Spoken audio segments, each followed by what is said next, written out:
আমাদের হাতে চলে এসেছে হেলিও 47 এবং হেলিও কিন্তু মোটামুটি চেষ্টা করে অল্প দামের মধ্যে যতটুকু ভালো স্পেক দেওয়া যায়, কারণ রিসেন্টলি স্মার্টফোন মার্কেটের অবস্থা তো দেখতেছেন একদম লন্ডভন্ড অবস্থা। এনিয়ে 18,000 টাকায় 128GB ভেরিয়েন্টের এই ফোনটা অলরেডি অ্যাভেলেবেল হয়ে গিয়েছে, কয়েকটা ভেরিয়েন্টে পাওয়া যাবে।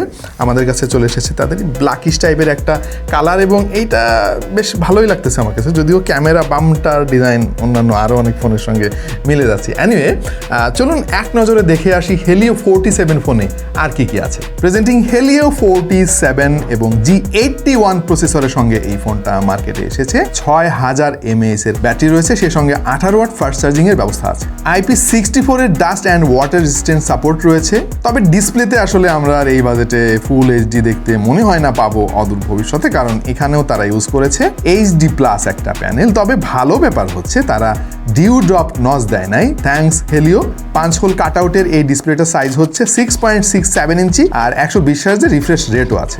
যেহেতু বাজারে স্মার্টফোনের দামের ক্রাইসিস চলছে, সুতরাং এই দামে আমার মনে হয় যে এই ডিসপ্লেকে খারাপ বলার কিন্তু তেমন সুযোগ নাই। ক্যামেরা হাউজিং দেখে আপনার মনে হতে পারে ভাই অনেক ধরনের লেন্স আছে এখানে, তবে কাজের লেন্স একটাই 50 মেগাপিক্সেলের মেইন সেন্সর, আর সামনে রয়েছে 8 মেগাপিক্সেলের একটা সেলফি শুটার। আমরা ইনিশিয়ালি এই ফোনের ক্যামেরা দিয়ে টুকটাক কিছু ছবি তুলেছি এবং ভালোই মনে হচ্ছে বাজেট বিবেচনায়। তবে চূড়ান্ত সিদ্ধান্ত দেওয়ার আগে অবশ্যই আমাদেরকে আরো ভালো করে পরীক্ষা করতে হবে। চোখ রাখুন ফুল ভিডিওর জন্য। ফিঙ্গারপ্রিন্ট সেন্সরটা তারা সাইডে মাউন্ট করেছে পাওয়ার বাটনের সঙ্গে, আর নয়েজ ক্যান্সেলেশন একটা ডেডিকেটেড মাইকও কিন্তু আমরা দেখতে পাচ্ছি। ফোনের দাম বেড়ে যাওয়ার ফলে কোম্পানিগুলো কিন্তু শ্রিঙ্কফ্লেশন করতেছে। জিনিসটা কি, বিভিন্ন জায়গায় একটু কম্প্রোমাইজ করতে হচ্ছে আর কি। যেমন এই ফোনের কম্প্রোমাইজ বলতে আমি দেখতে পাচ্ছি যে ডিসপ্লেটা নিচের দিকে বেশ মোটা সোটা বেজেল আছে আর কি। ওভারঅল অন্যদিকে বেজেল মোটামুটি, অনেক কমও বলা যাবে না, বেশিও বলা যাবে না। এনিওয়ে এই ডিজাইনটা আপনার কাছে কেমন লাগলো একটু কমেন্টে আমাদেরকে জানিয়ে দিন।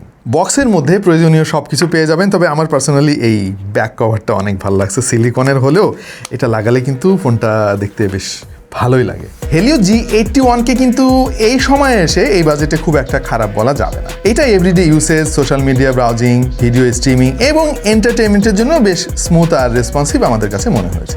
আর একটা পজিটিভ দিক আছে এই ফোনের, আর সেটা হলো এই বাজেটের ফোনে পেয়ে যাচ্ছেন NFC, যেটা পরবর্তীতে আমাদের দেশে কিন্তু ধীরে ধীরে দেখবেন যে NFC যুক্ত ফোনের কদর অনেক বেড়ে যাবে। পেমেন্ট করতে পারবেন NFC দিয়ে, তারপরে মেট্রো রেলে যাতায়াত করতে পারবেন, কার্ড ছোঁয়ানো ছাড়াই আপনি ফোন ছুঁয়ে কাজটা করে দিতে পারবেন। এনিওয়ে আপনার কাছে কেমন লাগলো হেলিও 47 18,000 টাকায় 6128? অবশ্যই আমাদেরকে কমেন্টে একটু জানিয়ে দিবেন। এবং এই ফোন নিয়ে আমরা খুঁটিনাটি বিশ্লেষণ করতেছি, কোন জায়গায় আমাদের ভালো লাগলো, কোনটা খারাপ লাগলো, সব জানতে পারবেন আমাদের ফুল রিভিউতে। চোখ রাখুন টেক টু দ্য পয়েন্টের পর্দায়।